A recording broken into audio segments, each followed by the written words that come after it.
Good evening, everyone. Welcome to today's policy subcommittee meeting. It is Monday, March 11th. Our first agenda item is review and approval of the January 22nd policy review subcommittee minutes. Would someone like to move them? Thank you, Andy. Stephen, I'll take your hand as a second. Andy, your vote? Yes. Stephen? Yes. Valerie? Yes. And I also vote yes. Now, our second agenda item initially was going to be discussion of statutory changes to the Student Code of Conduct. Lisa was going to walk us through those changes. She is not yet available. She will be available possibly at 6 o'clock, maybe not till 6:15. So we're going to get to that agenda item later. That now brings us to discussion of draft policy on hate speech and possible vote. I circulated a draft yesterday evening. Stephen has since provided a revised draft based on the initial one. I like the vast majority of Stephen's changes, and we can discuss, at least from my end, the one or two questions I have for him, and certainly hear from you as well, Andy and Valerie, and anyone else who's participating at this meeting. So Betsy, could you pull up Stephen's draft? Yeah. Sorry, go ahead, Andy. Before we start, can I ask why did you decide to go ahead with drafting such a policy? Well, we've heard tremendous feedback from the community that a hate speech policy would be beneficial so that both our educators and our students have some sense of what to do on occasions where hate speech arises. This would be a first for area districts to have a hate speech policy, but it is not something that's unique to public school districts in the US. Part of my initial draft was modeled after the McFarland School District in Wisconsin. And there are a few other school districts that have hate speech policies.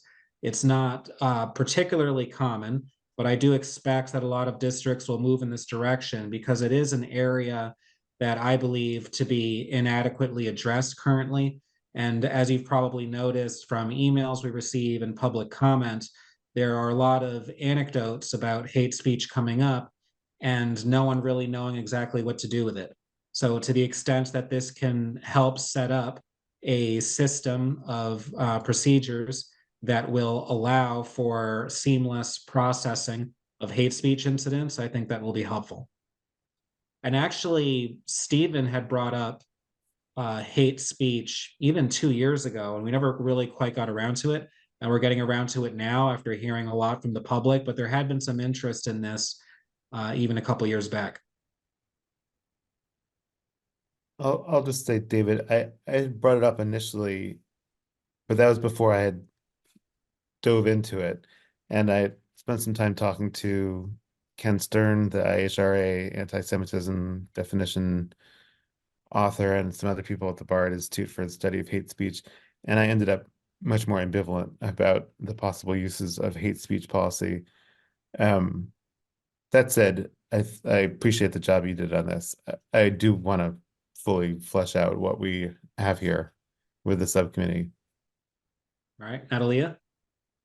I just have a question on what's the current, like in the absence of a policy, I know there have been incidences of swastikas and words scribbled. Like what is the policy? What are we trying to solve for beyond the demand from the community, which I heard loud and clear too? I just want to know what the standard practice is. Well, I think that's part of the challenge, that sometimes, depending on one's interpretation, we look at the anti-bullying policy, sometimes the anti-discrimination policy, but those don't always neatly fit into every type of hate incident that can arise. And so I think we've heard through a lot of anecdotes from the public that there are many incidents where we're caught somewhat flat-footed in how to respond because we don't have an existing system in place to deal with it. So to the extent that creating a policy and then promulgating procedures based on that policy can help provide those types of guardrails, I think that will be helpful for our community. I think it also allows us, the way it's drafted, to track them and track the types of hate speech that occur where they occur, in a way that we don't have a mechanism for now, as the school committee anyway. I agree. The reporting requirement from this policy, I think, is extremely useful because it will provide us with data points in the future to see what types of hate speech are occurring, where they're occurring, the grade levels, the schools, the ways in which they manifest themselves. And that will help inform us as a committee about steps that we can take in terms of where we deploy resources or where we shift our potential focus.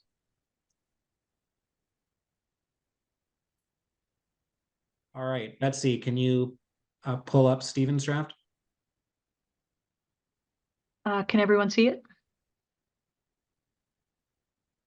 I see it, yes? Yes. Everyone else? One note, Betsy, the last sentence of the first paragraph under definition, while often employed, I think that should be deleted. I didn't do that previously. And the reason for that is that it's now, I think, well, this is something that can be discussed. So that's sort of the discussion point that I wanted to ask you about, but go ahead. Well, I think some categories, some examples that you provide, David, that's true for. Like if there are symbols, for instance, that are disseminated or made publicly visible without that don't fall into an exception, that makes sense to me that the intention is not important. However, I could see a wide range of statements that can fall into a gray area. Backing up a step, the difficulty I think with hate speech policy is defining hate speech specifically. I think that's a relatively uncontroversial view. There's some areas of hate speech or hate iconography that are less difficult to pin down, like hate symbology. I think everyone will agree that a swastika is an example of a hate symbol, but there are speeches that will fall into a gray zone. So I think when it comes to statements, I think that should rise to a higher level of scrutiny, and that's why I think intentionality there matters. Whereas I think with something like gestures and symbols, that's less important. That So was for my me, reasoning anyway. okay, for me, the reason that I'm not sure intention to provoke should matter is precisely for an example that you get into later that you added, where members of the same group are calling one another a certain epithet. And I don't think that is any better. Just because somebody is a member of the group and using an epithet against that group, that somehow that makes it not hate speech, because that still can offend other people. So even if the intention is not to provoke, and even if the recipient is not taking it as an insult, there are still some third parties who might be present who are impacted by it. And so I'm more concerned about the perception from those who are witnesses rather than the specific intent of the person who is engaging in the speech. I think that the distinction would be drawn on the remediation side.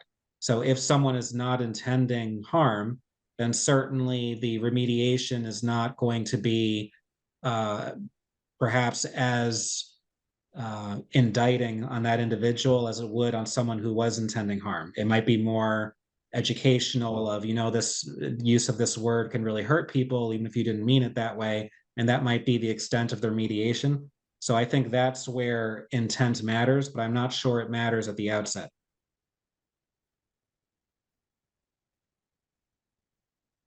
So I think we disagree on that one. I think when it comes to speech and epithets, those can fall into, for me, a carve-out category where they can be deployed in self-deprecating, familiar, or reappropriated manners that could fall outside of hate speech. And that's where I think intentionality is the level of scrutiny I would apply to it to determine whether it's hate speech. But I guess what I would emphasize there is that seems to be my subjective opinion, and I wouldn't want to apply it.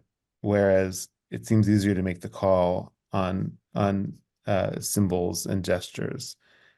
And where it gets fuzzy for me is where I would want to decline to impose a view, and where I would just offer examples instead. But So- again, this is just where I become ambivalent is where I would want to withdraw from imposing a view.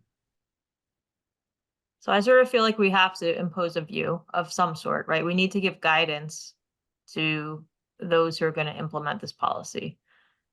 So I think the examples are helpful, and I'm sort of curious why you deleted them. Like to me, the more examples are probably going to be helpful to administrators. Because And I some of the saw that examples, you did. I saw that you changed it to just one per category, and I was curious why. I think some examples are not clear examples. I think for some it's not an example of hate speech.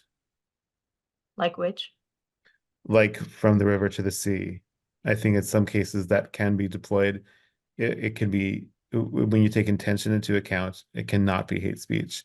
And I think on this reasonable people can disagree. I might hear it as hate speech. I might think it is hate speech, but I can imagine and I can see a reasonable person who feels otherwise. Arguing what exactly?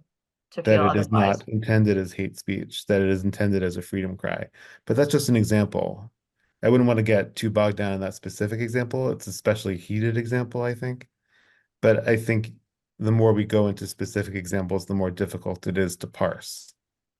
For me, with the specific examples, that I think one that would best reflect the point I was making earlier, the N-word.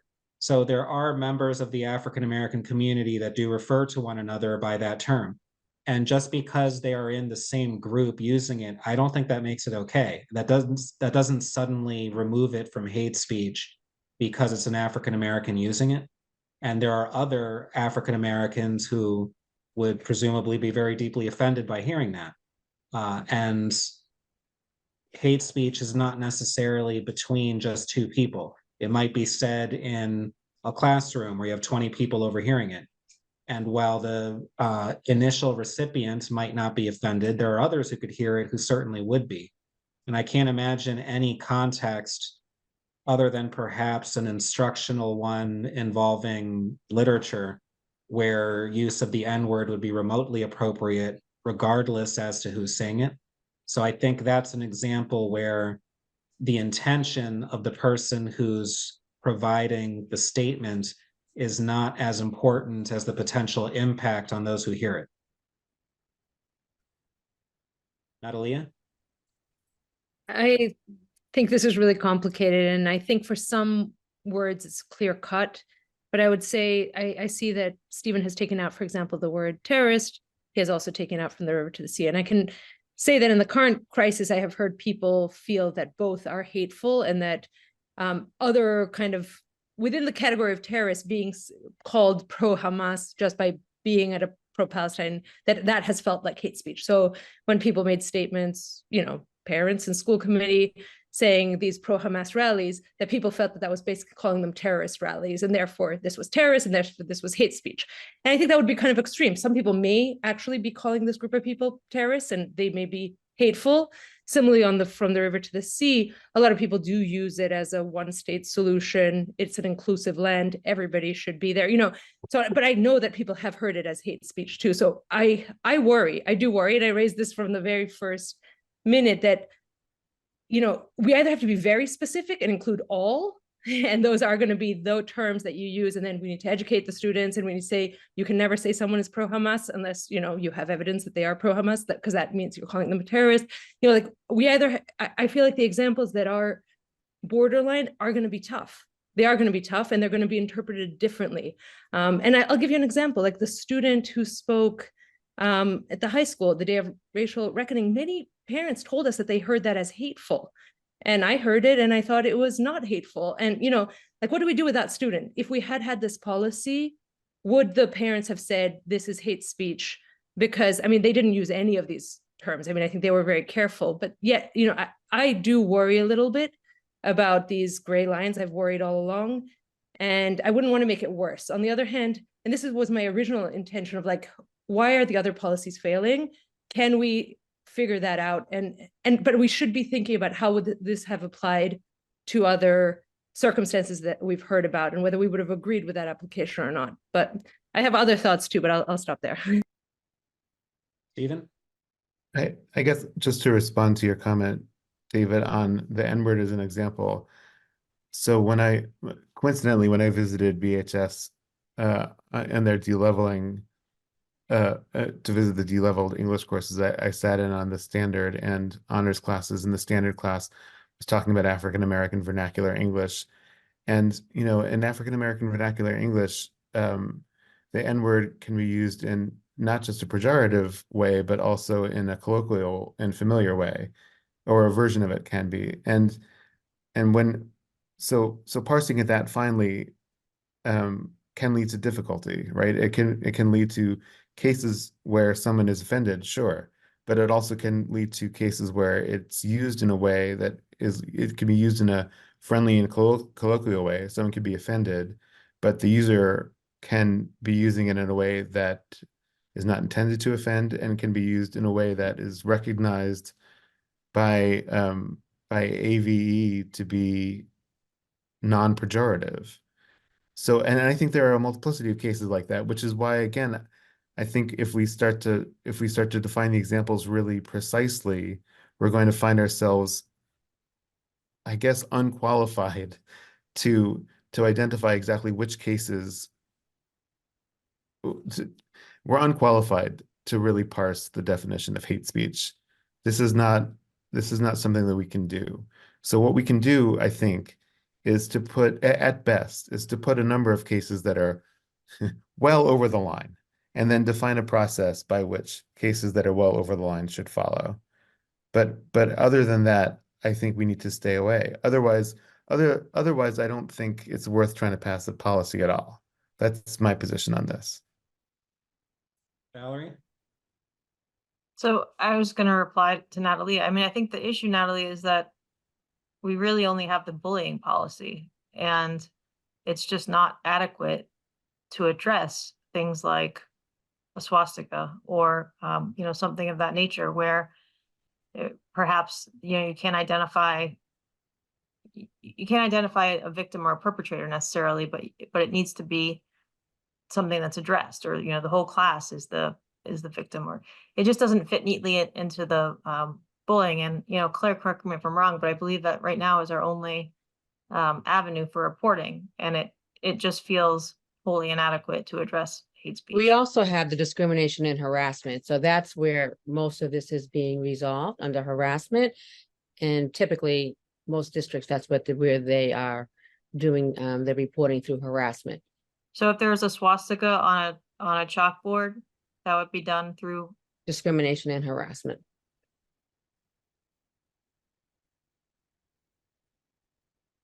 Andy?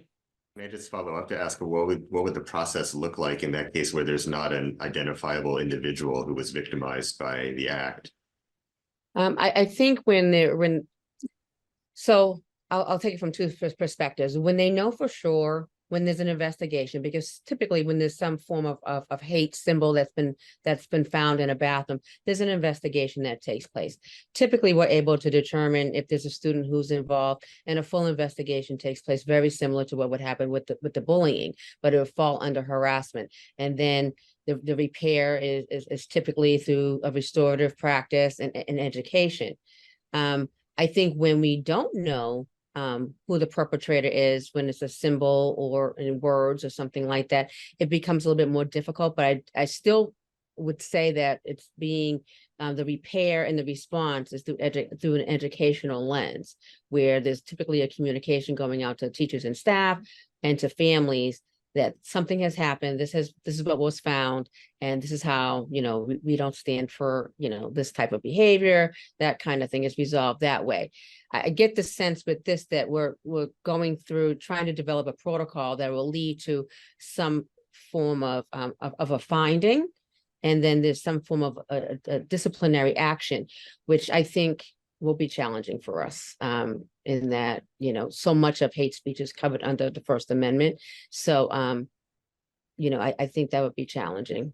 I'm hearing Absolutely. that we do have mechanisms to address this even when it's a whole group being targeted and not an individual victim of harassment. But in that case, I mean, as David said, we are getting lots of reports of things that happen and people do not feel that they are being addressed. And that's the whole motivation for doing this. So I'm a bit puzzled here. I think it, well, For- I think it's right. I mean, I did a residency at BHS last week. We met with several student groups. They shared many situations that they've experienced. Many of our students are not reporting. So we do have the incident reporting form. They're not using that form. They're also not using the bullying form. So I think what's challenging is there are some mechanisms that are in place. There are people who don't feel safe enough to actually utilize those mechanisms in reporting. So I think some of the work that we have to do is bigger than this. It's, you know, that people don't feel as though the response will, the response and support is there for them to do the reporting.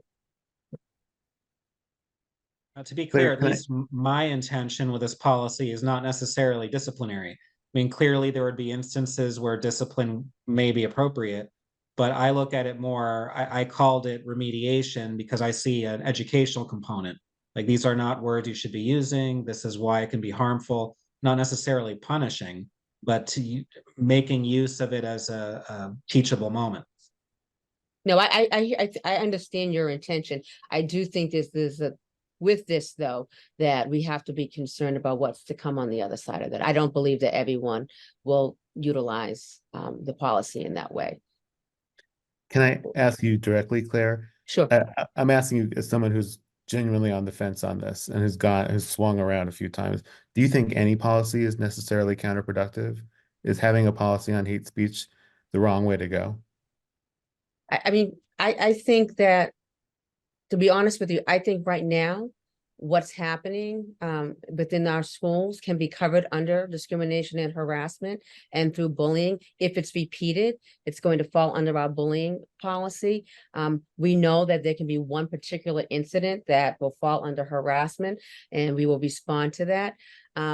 I think this could potentially be counterproductive. I think this is like intent versus impact. I think there's some people who will definitely be on the side of this is an opportunity for us to come from a teaching and learning lens and use restorative practices to do some repair and change school culture and school climate. I think that's a lot of the work that we need to do.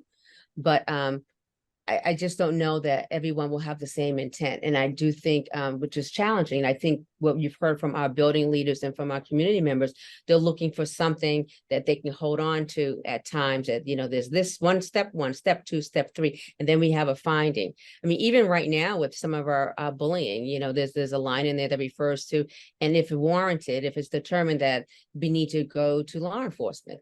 You know, I just want us to be cautious that, you know, it can be a slippery slope. But I understand that many folks feel as though we need to do something more. It's very difficult. It seems to me that David wrote in more of a restorative justice lens. So if that were perhaps fleshed out a little bit more clear, how would that feel better to you, or how? I think yes, but I do think if we get into muddy waters in a very gray area where we have to be careful of findings. You know, oftentimes there's school removal. We have to be careful with school removal in these situations. We could really open ourselves up to bigger issues if there's a finding and we decide to remove students from school. We already have that risk with the anti-bullying and discrimination, so I'm not sure how this would add to it. That's already present. Because because hate speech is covered under the First Amendment.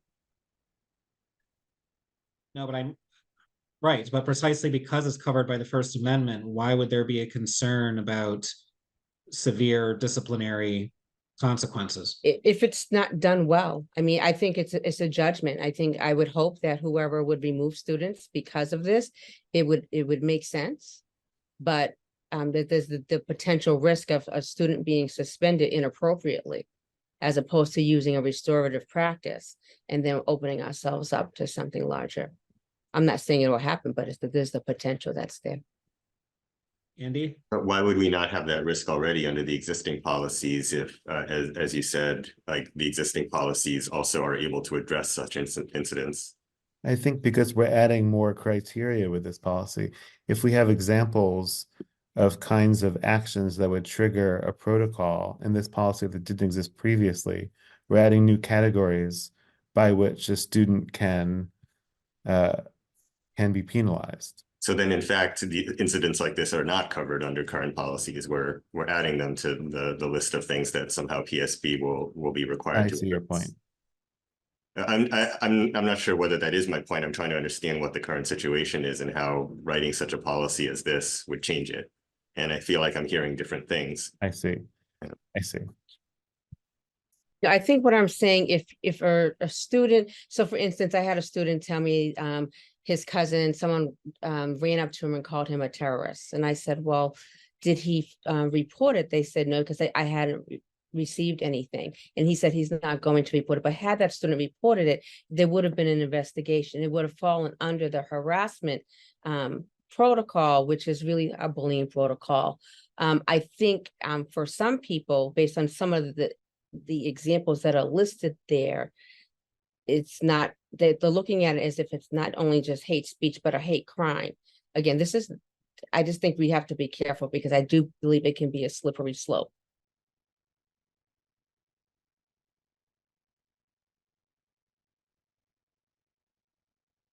Anyone else?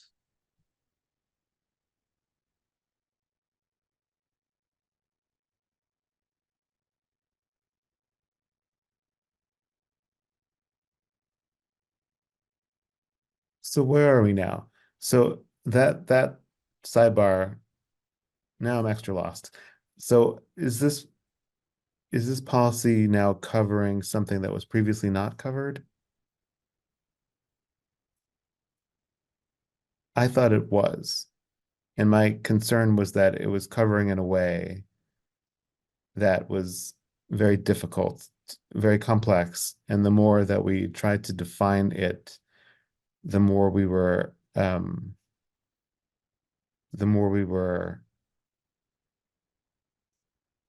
creating definitions that would create more problems than it would solve. And so my edits were aiming to broaden the examples in such a way as to make it clear that it was way past the line, nowhere close to the line. So it would trigger a protocol only if it was well over that line. So, Stephen, I'm reading right now from the Attorney General's guidance on schools must respond to hate and bias incidents involving students. Because hate incidents may involve bullying, harassment, or both bullying and harassment, schools must ensure that their response complies with both the anti-bullying law and the Anti-Discrimination Act. Moreover, even if a school determines that a hate incident does not rise to the level of bullying or harassment, it should still address behavior that violates its code of conduct or other disciplinary rules. Among other issues, a school may violate the Anti-Discrimination Act if it fails to address misconduct, and that misconduct continues and eventually creates or contributes to an intimidating or hostile environment. And then goes on to talk about not limited by the physical boundaries of the school campus. What are you hearing in that? It seems to me that we're well within compliance. We're looking to solve an additional problem that's been sourced repeatedly by our community, right? I'm not sure that our code of conduct is addressing it. Is addressing those that don't rise to the other two statutes. Exactly. I agree with Val. So I think this is filling an existing vacuum. And we heard some concerns about how it might be used to mete out discipline in violation of the First Amendment. But as Andy mentioned, that implies that this does cover some new ground.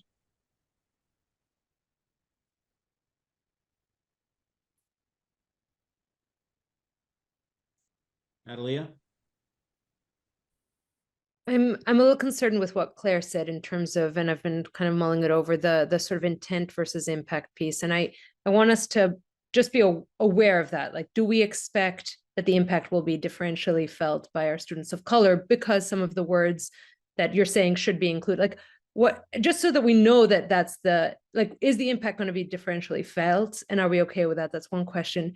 The other one, and to your point, Val, around the intimidating and hostile environment, I'm just going to give an example where I think that we might overcorrect and create an intimidating and hostile environment for, in this case, in the Palestinian sort of Israeli case, for Palestinian students. I can give you an example of a fifth grader being pulled by the principal because they were distributing, or principal thought they were distributing, bracelets with the Palestinian flag and being, sort of taken and consulted with, something that is not in any way, like, distributing bracelets is probably not a hateful thing, but the perception, and that sort of creating a intimidation for a small group of fifth graders that is real. Sort of switching to that side, that we, in trying to protect, we go over the line. So I would like, if we do have a policy, to include some very clear guidelines of, like, and this is okay. The high school student who spoke, we expect that there will be disagreements, and like we do for the coursework, some of those gray areas that we think is okay. It's okay for students to come in wearing a keffiyeh, or, because I do worry that the chilling effect that, Stephen sort of spoke to in this specific environment that we are right now could be real too. So how do we balance for what I want, which is none of these incidents to be happening, and also not to be scaring people to not even show up in their full identity because they fear that will be perceived as hateful. And how do we balance that? And then back to what Claire said, the impact that the unintentional impact for some groups. And I don't know if we include sexual minorities, but should we include, other forms, like, there's words that people use to describe women that are derogatory sometimes women use it with themselves. Like, should we be including those words? Like, those are some other things to keep in mind. Thanks. So in my initial draft, yes, sexual orientation is included. I think Stephen still has it too. It's probably in the very first paragraph. I was just wondering if gender identity should be there too. I think it is. Can you scroll up, Betsy? Oh yeah, gender identity is up there. Okay. But then in the examples, okay, I didn't see it. Thanks.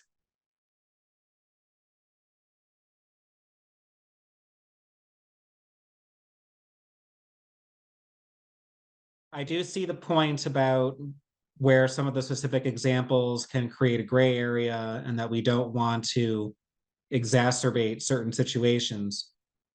But I do think that this policy does fill a current need, because it's not clear that anti-bullying and discrimination cover every single situation. I don't believe that they do. When we see the reporting data on those topics, supposedly there aren't that many instances happening. And that's just very hard for me to believe, because we get emailed lots of anecdotes about it. We hear about it in public comment.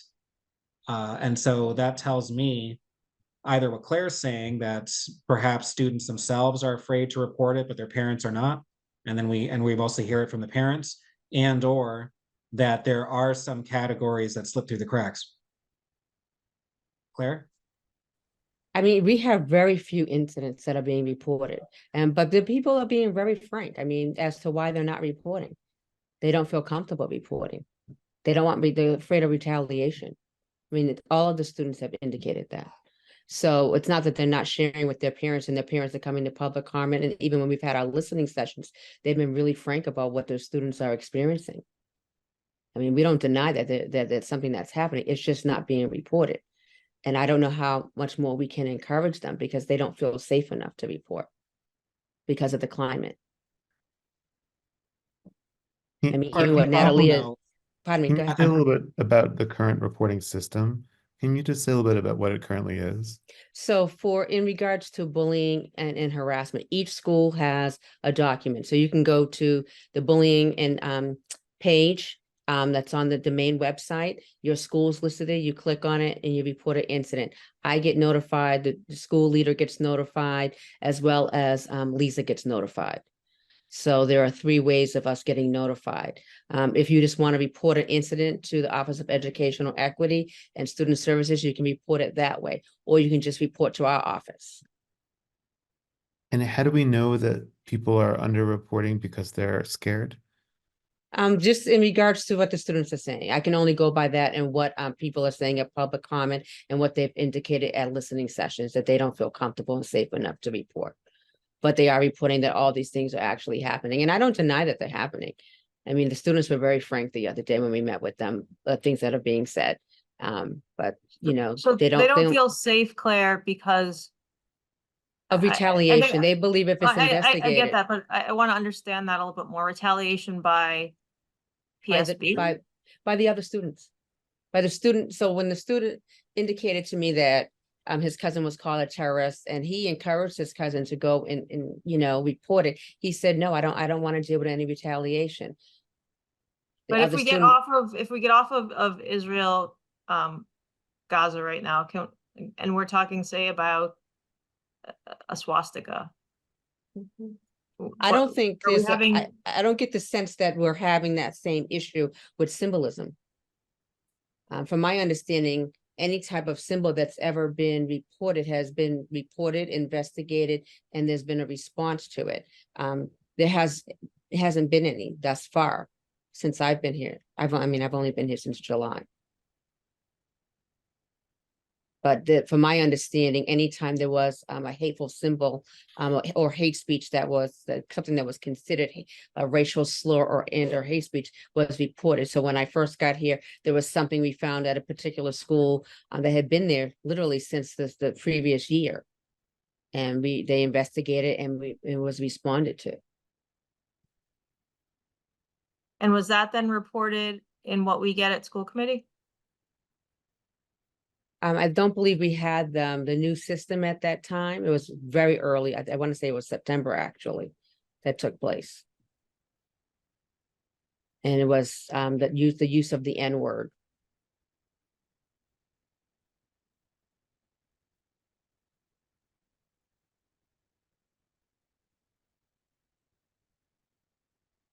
Anyone else? Andy? Yeah, I'm really glad that Val reminded us about the AGO guidance, because looking back at that, I actually find that quite useful in terms of articulating the possible need for a policy like this one, and also talking about what the scope of a policy like that would be. I propose that somebody go back and basically review the current draft sort of in light of that guidance, and then we discuss this further. I'm sorry. For me, that really clarified sort of the questions that I'd been asking earlier in this meeting.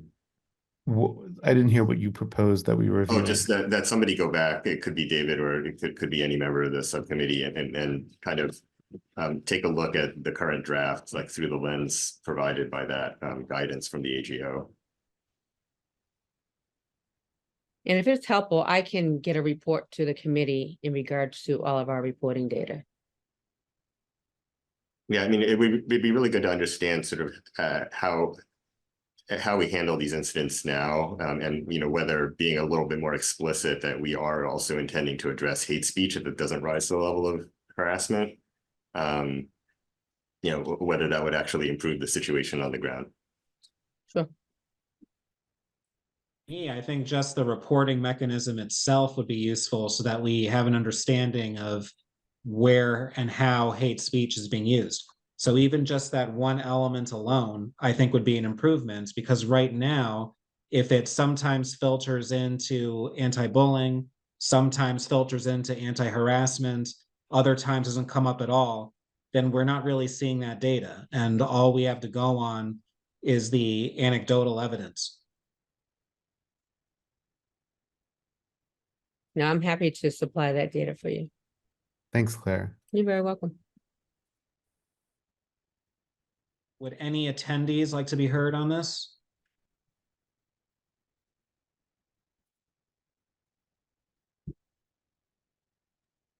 Betsy, could you enable the hand raising function for attendees to see if any members of the public would like to participate? Yes, I just turned that on, so if they'd like to, they should be able to raise their hands now. Thank you.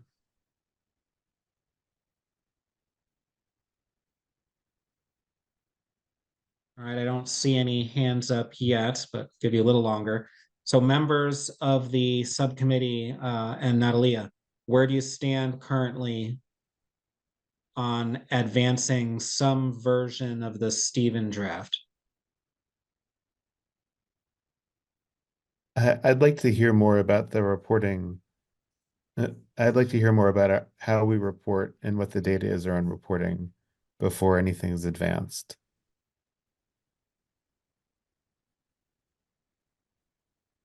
Anyone else?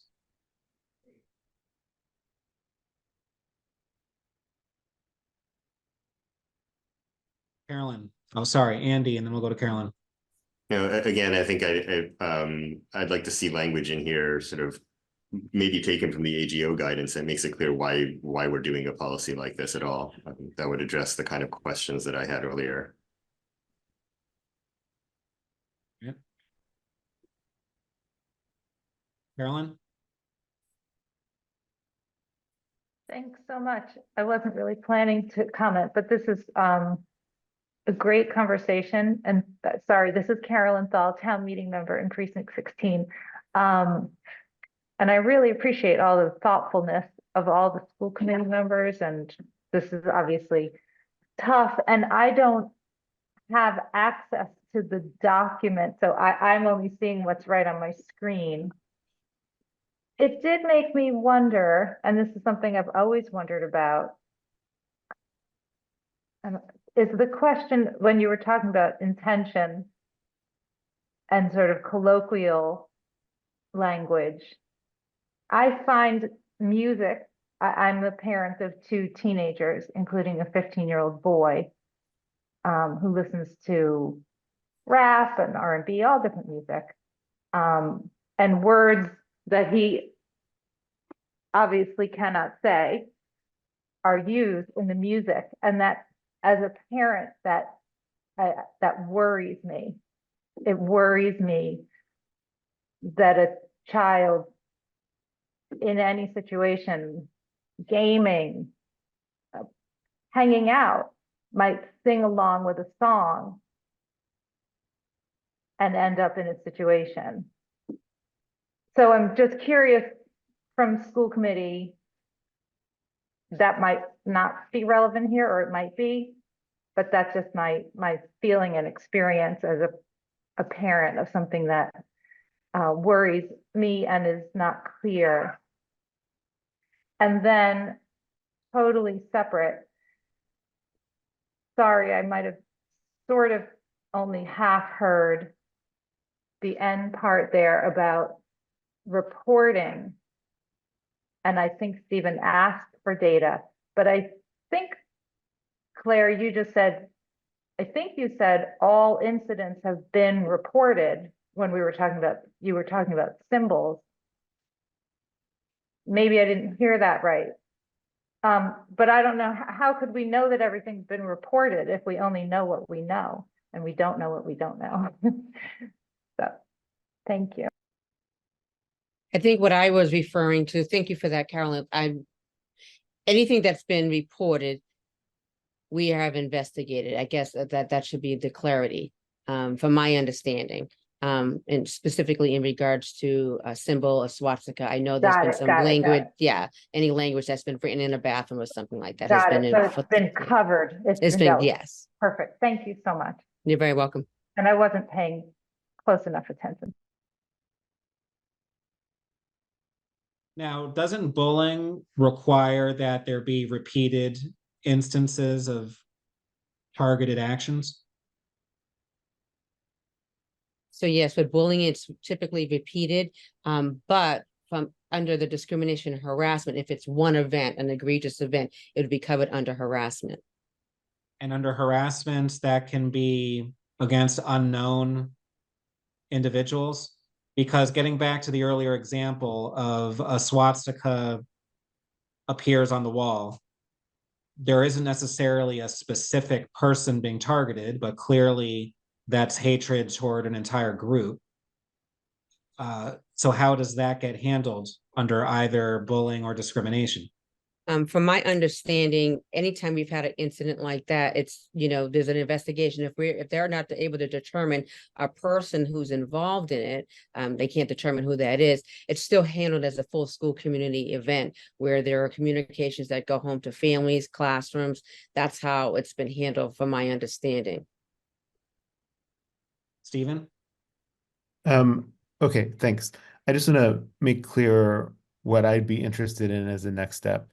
So I see two potential paths forward. One, I'm interested in knowing more specifically what cases are currently covered under our existing policies, where there are potential gaps in our existing policies, where a hate speech policy might fill the gap, and what our data currently shows about hate speech incidents across PSB.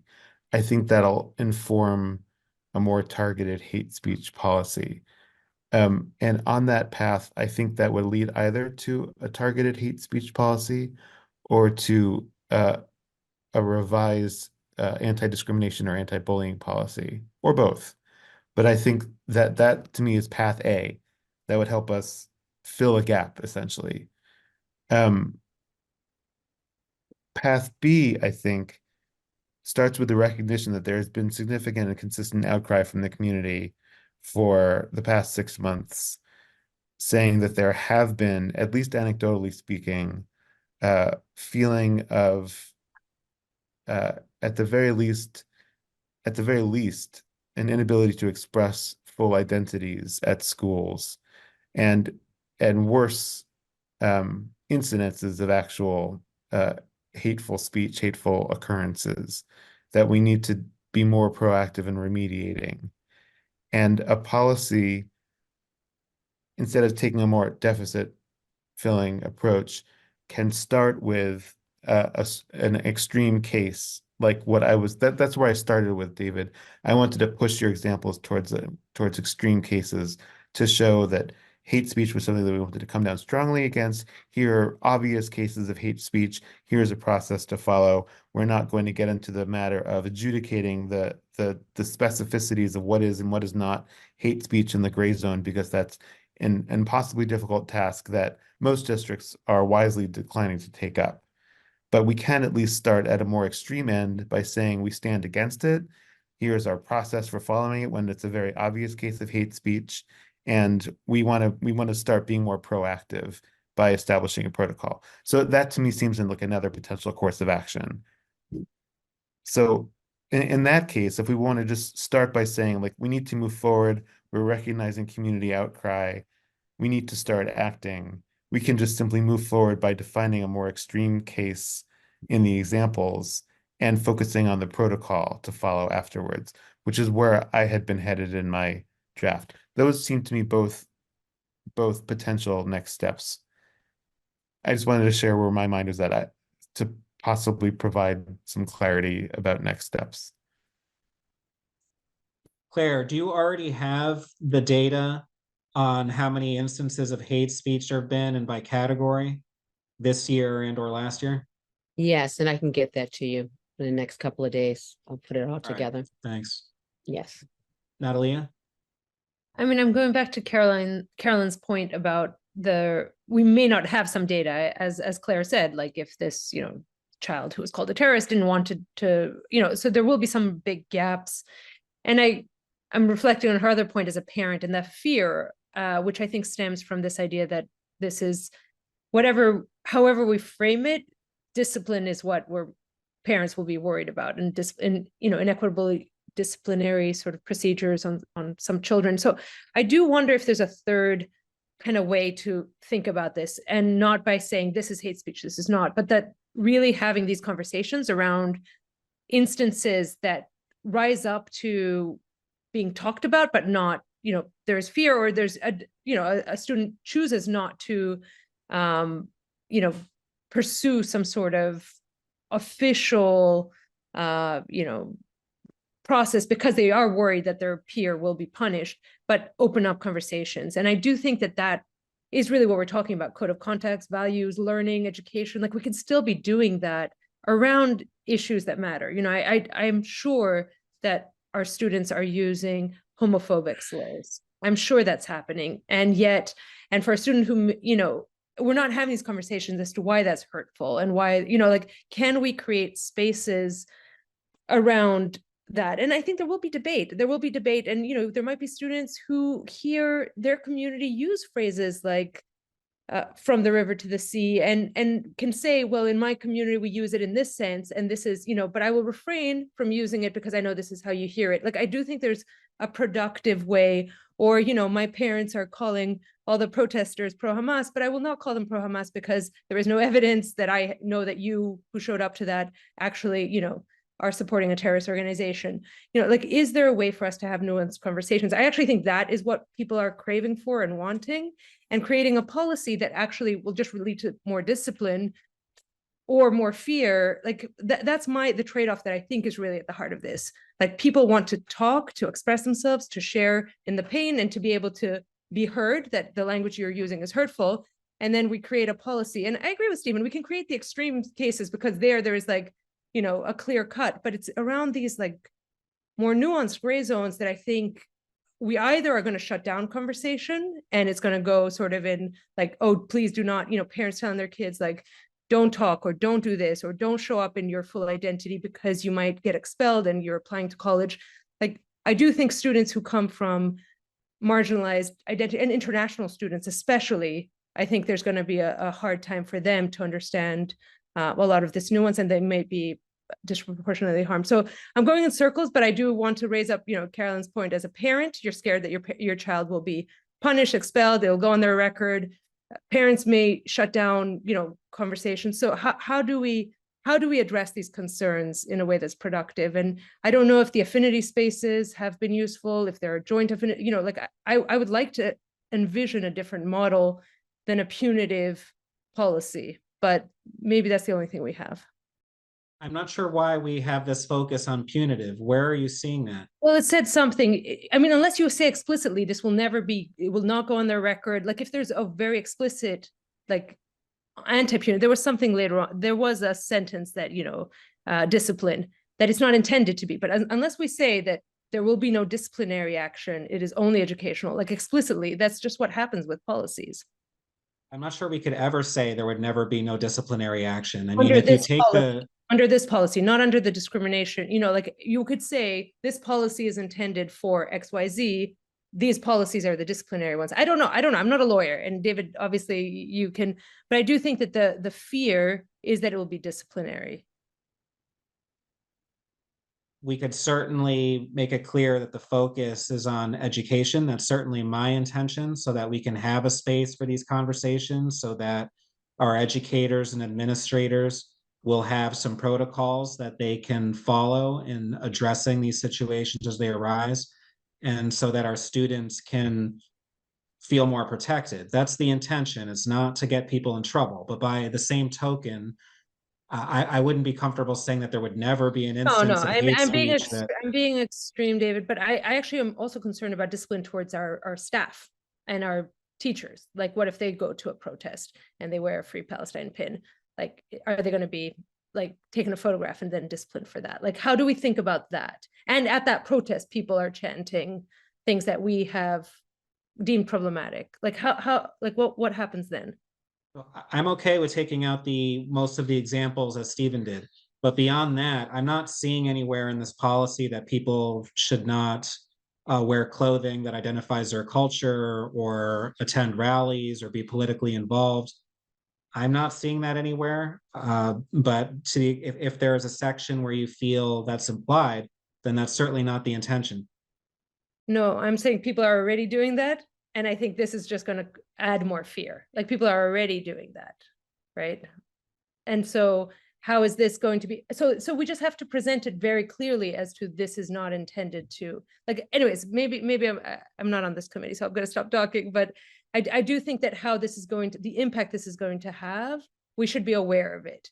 And if people are already scared to report, are already scared to be in their identities, and then you add this on top of it with these examples, thank you for saying you'll take them out, but we have to be explicit that then that's okay, so that it's not vague. Like, and I don't want to do that either. I don't want to say these examples are okay because they're not okay with me personally, but, you know, so anyways, I'll stop.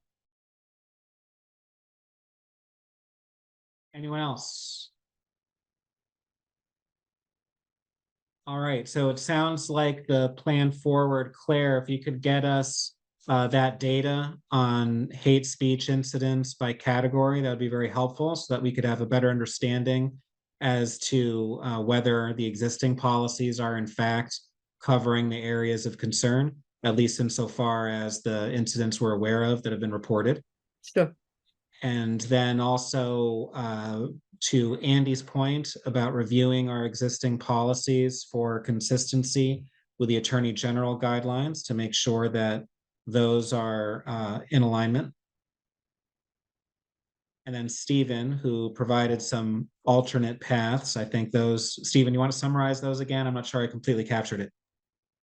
I think it's just clarify the gaps in existing policies, / provide data to show what we're gathering. That's path one.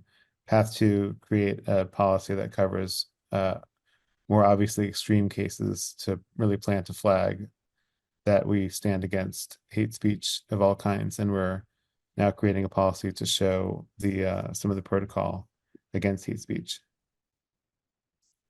It could Are be there any- more both.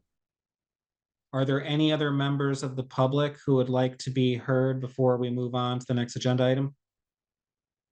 If you would, please raise your virtual hand.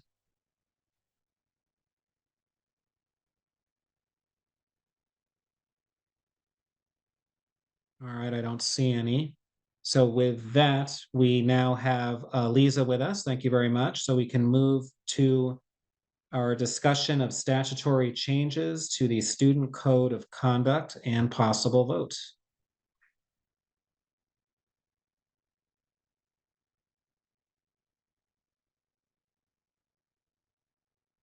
Please, I thought I'd start with sharing the language that we received from the attorneys.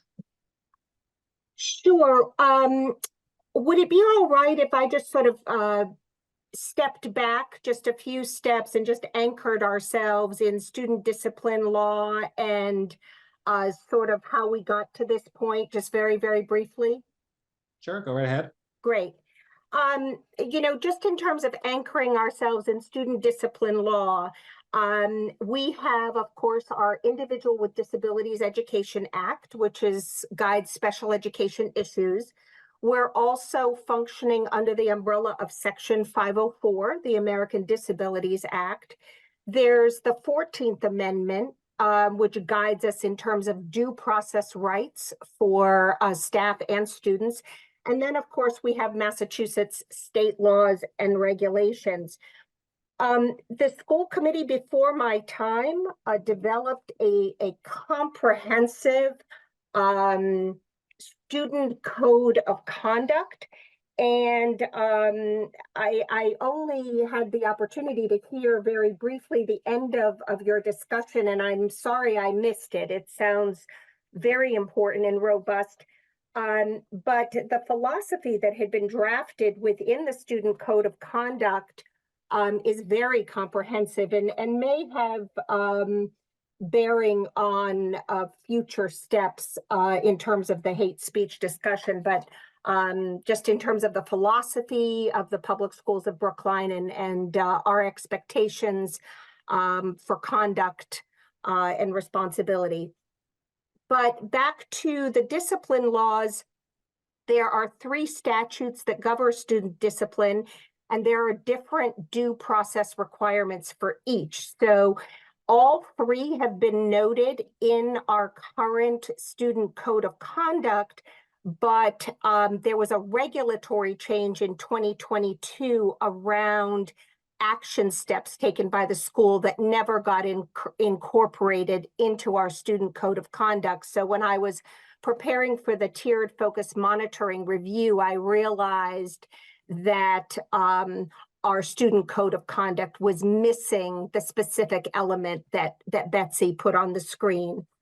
But before we jump to that, as a reminder, 37H is disciplinary issues that pertain to the possession of drugs, possession of weapons, assault, only. So only for those specific areas. And 37H and a half are specific to felonies only in and out of school. And then 37H and 3/4 is really everything else. And there are due process requirements, as I mentioned, for all 3 disciplinary categories. And it is around 37H and 3/4 where this statutory change is required. And the language had been really rather general, but still very much in the ballpark, and basically says that with any kind of 37H and 3/4 offense, that a principal, headmaster, superintendent, or any other person acting in a decision-making capacity, that they must consider ways of re-engaging the student in the learning process and avoid using suspension as an immediate consequence. And I think that language really speaks to our mission and vision with students, that we are not a police department. We are a school. Our students are works in progress. And so in the process of making mistakes as they grow and they learn, that we consider other remedies and consequences as opposed to jumping to out of school suspensions. The statutory change decided to go further than that general statement. And that is the statement that Betsy had put up on the screen, that really says that while you can consider a 2-day emergency removal as a disciplinary consequence, you must come back to a hearing and you really must look at this re-engagement process very specifically.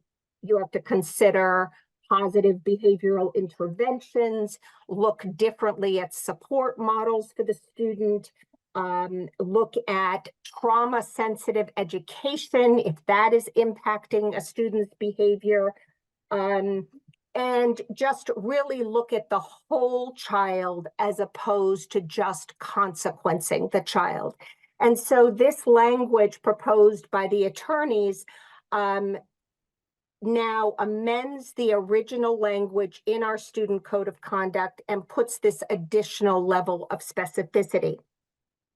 Because we've been going through the tiered focus monitoring review, while I had noticed that this gap existed in terms of the statutory change, I also worked with our attorneys just to look at the overall policy in terms of, is it meeting all requirements in all areas?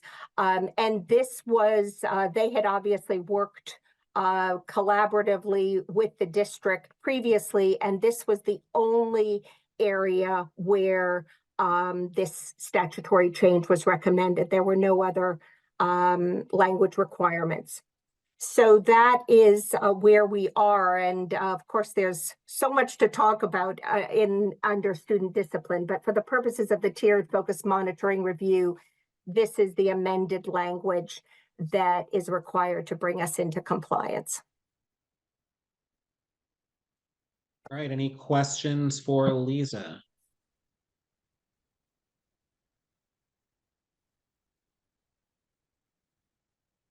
Andy. Thanks for that, Lisa. That was really helpful. My question is just, so the specific changes in the red line version of the policy that we're looking at, are those precisely the changes that our legal counsel recommended? Yes. So like that one sentence inserted at the one place and then pretty much the statutory language copied in somewhere else. Exactly. Yep. Okay. I mean, I do wonder whether that very important point that you made before, that this is specifically about 37H and 3/4, not 37H and 37H and half. Whether, since this is something designed to be read by ordinary people, we should maybe spell that out, and what that means, that this only covers things that are not drugs and violence. And then the other point I would make Harry is Potter version. We don't use the word headmaster in PSB, so we should change that. Fair enough. So my suggestion would be to have some clarifying language to make it clear that, to what this new language actually applies. I'd be happy to take a stab at adding that. All right, anyone else?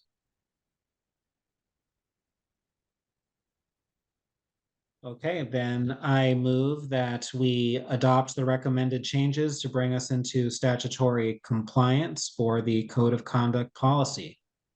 Is there a second? Stephen seconds. Stephen, your vote. Yes. Andy, Yes. Valerie, Yes. and I also vote yes. Thank you very much, Lisa. Thank you. All right, and that now brings us to a discussion of warrant articles. Have other subcommittee members taken a look at the warrant for May? Wait, are we not doing the Yes, I should mention that. We initially had docketed the art policy for today. Helen would like some more time to work on that one, so we will revisit it at a subsequent policy meeting. okay, just can I ask a question about that policy though? Sure. Why is it capital and not curriculum that's leading on that? Because it's building related, so Buildings. it's specific to art displays on the exterior of school buildings. But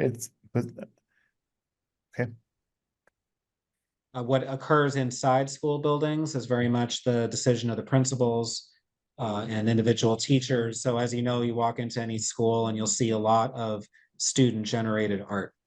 it's strictly exterior. That is at least the intention, yes, is Okay, for sense. exterior installations. Thanks. All right, so we will now move to discussion of the town meeting warrant articles for the spring. Have subcommittee members had an opportunity to review the warrant articles and see whether they believe any are of relevance to the schools? And if so, whether we should opine on them formally? Other than our budget? So there's a little bit. So I went through and I only see 2 warrant articles of potential relevance to the school. So one of them is Article 10. That's the overall budget related article. And within that, there are 41 specific appropriations, 4 of which directly pertain to the schools. And those are appropriations 38 through 41. Betsy, if you have that handy and you could put that on the screen. Yeah, let me try 1 sec. Thanks. And then the second warrant article, which is just a question mark, it might not be relevant to schools, is warrant article 14, which has to do with some changes in environmental regulations regarding where we can have energy systems placed. It references side yards and front yards. So it doesn't sound like it's referring to schools, but I'm not 100% certain on that. When I looked at that, David, I thought it was just residential setbacks.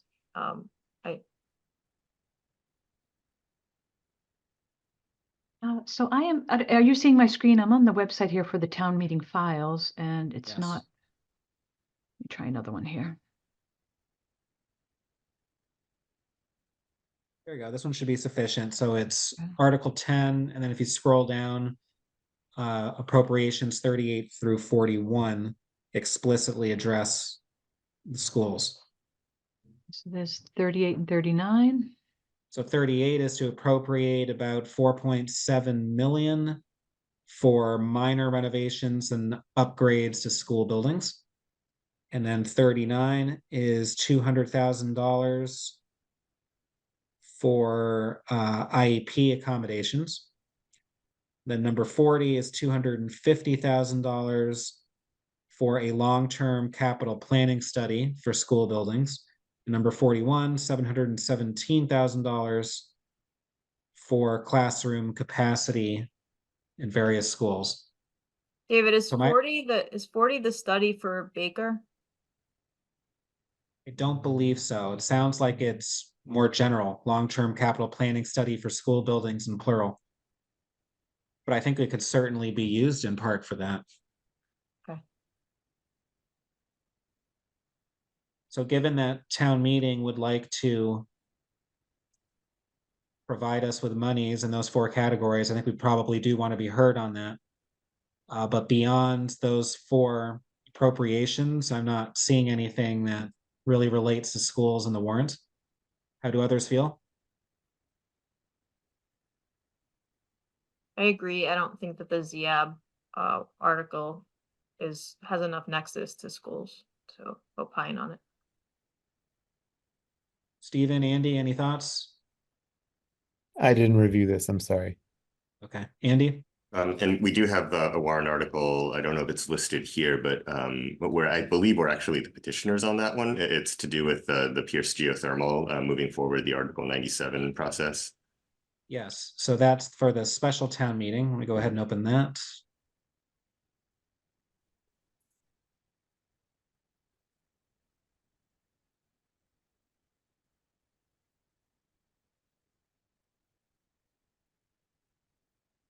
So this is to do a home rule petition, so that we can get the geothermal under Pierce Park, and it's being done in a special town meeting as part of we're expediting it in order to sort of get it to the legislature as quickly as possible, so that they may be able to act on it before the session ends. All right, so I move that we recommend to the full committee that the school committee issue statements on Article 1 of the special town meeting and Article 10 appropriations 38 through 41 of the regular town meeting. Is there a second? Second. Valerie, second. Stephen, your vote. Yeah, Andy, Yes. Valerie, Yes. and I also vote yes. All right, is there any new business? Natalia? I was just wondering if policy could review the policy on students who move. I know it has come up, a few parents have asked me, their rents are up and they might move within the district, but whether they get to stay. And I know in the past it was up to the superintendent, but we had verbally spoken about us wanting to shift it to be parent decision as the default, with the schools being able to step in if it crosses some sort of threshold. Is there a way that we can make a policy, something like that, before the school year? Because I know a lot of rents are July, August, September. So we do have a draft we were looking at earlier in the year that does precisely that. And we were going to get some more information from administration, from the Office of Registration. I don't yet have that information, but I'll follow up with them. And yes, we will certainly revisit that soon. great. Any other new business? All right, seeing none, that concludes our meeting for this evening. So Everybody. thank you, everyone.